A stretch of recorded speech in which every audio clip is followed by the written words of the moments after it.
Welcome to cooperation ahead YouTube channel. നമുക്ക് നേരെ ക്ലാസ്സിലേക്ക് പോവാം. Section 3 registrar. ഇവിടെ 2 സബ്സെക്ഷനാണ് ഉള്ളത്. അതിൽ ആദ്യത്തേത്, the government may appoint an officer of the state government to be the registrar of cooperative societies for the state.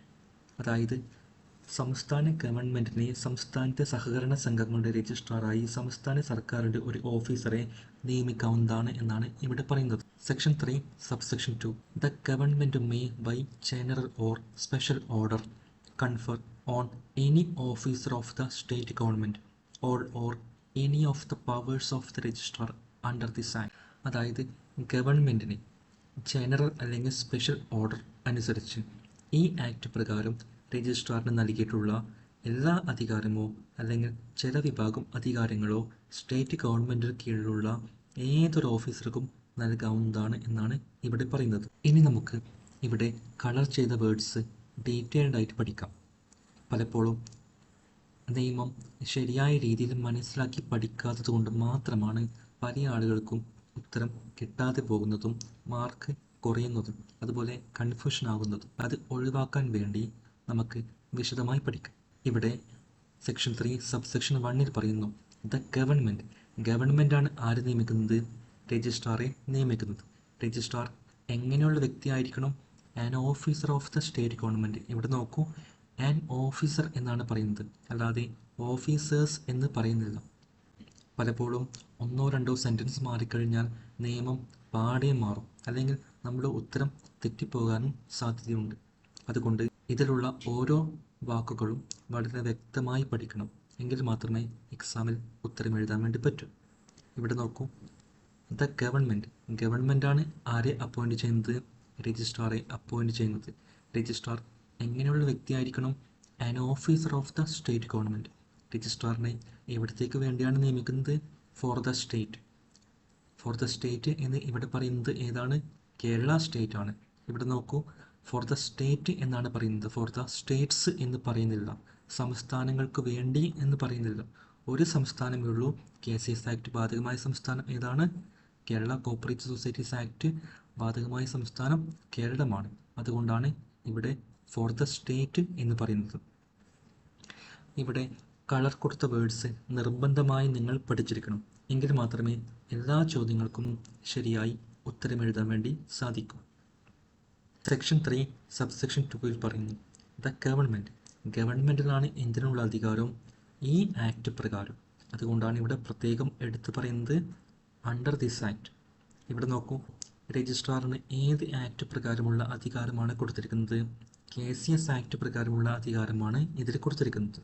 So KCS act പ്രകാരം കൊടുത്തിരിക്കുന്ന അധികാരങ്ങളാണ് ഗവൺമെൻറ് എന്ത് ചെയ്യുന്നത്?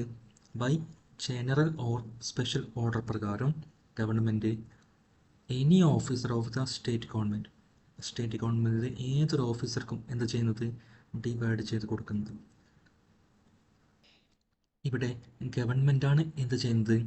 ബൈ ജനറൽ അല്ലെങ്കിൽ സ്പെഷ്യൽ ഓർഡർ പ്രകാരം രജിസ്ട്രാറിന് ഈ ആക്ട് പ്രകാരം കൊടുത്തിരിക്കുന്ന അധികാരങ്ങൾ ഇവിടെ പ്രത്യേകം എടുത്തു പറയുന്നുണ്ട്. ദിസ് ആക്ട് എന്ന് പറയുമ്പോൾ KCS ആക്ടാണ്. ചിലപ്പോൾ നാളെ സ്റ്റേറ്റ്മെൻറ്റ് ടൈപ്പ് ചോദ്യങ്ങളിൽ ചിലപ്പോൾ ഇങ്ങനൊരു ചോദ്യം വരാം, the government may by general or special order confer on any officer of the state government or any of the powers of the registrar under any act in Kerala, അല്ലെങ്കിൽ any act in India, അല്ലെങ്കിൽ any act എന്ന് പറഞ്ഞു കഴിഞ്ഞാൽ അത് തെറ്റാണ്. ഇവിടെ under this act എന്ന് പറയുന്നത് KCS ആക്ടാണ്. സോ വ്യക്തമായി തന്നെ പഠിക്കുക. അണ്ടർ ദിസ് ആക്ട് എന്ന് പറയുന്നത് KCS ആക്ട് പ്രകാരമുള്ള അധികാരങ്ങൾ മാത്രമേ സെക്ഷൻ 3 സബ്സെക്ഷൻ 2 പ്രകാരം രജിസ്ട്രാറിൻ്റെ അധികാരങ്ങൾ ഗവൺമെൻറ്. ഇവിടെ നോക്കൂ, ഗവൺമെൻറ്റാണ് എന്ത് ചെയ്യുന്നത്? രജിസ്ട്രാറിൻ്റെ അധികാരങ്ങൾ ഡിവൈഡ് ചെയ്ത് any officer of the state ഗവൺമെൻറ്റിലെ ഏതൊരു ഓഫീസർക്കും എന്ത് കൊടുക്കുന്നത്? ഡിവൈഡ് ചെയ്ത് കൊടുക്കുന്നത്. അല്ലാതെ രജിസ്ട്രാർ തൻ്റെ അധികാരങ്ങൾ ഡിവൈഡ് ചെയ്ത് താഴെയുള്ള ആളുകൾക്ക് കൊടുക്കുവാനുള്ള അധികാരം രജിസ്ട്രാറിന് ഇല്ല എന്ന് പ്രത്യേകം ഓർക്കുക.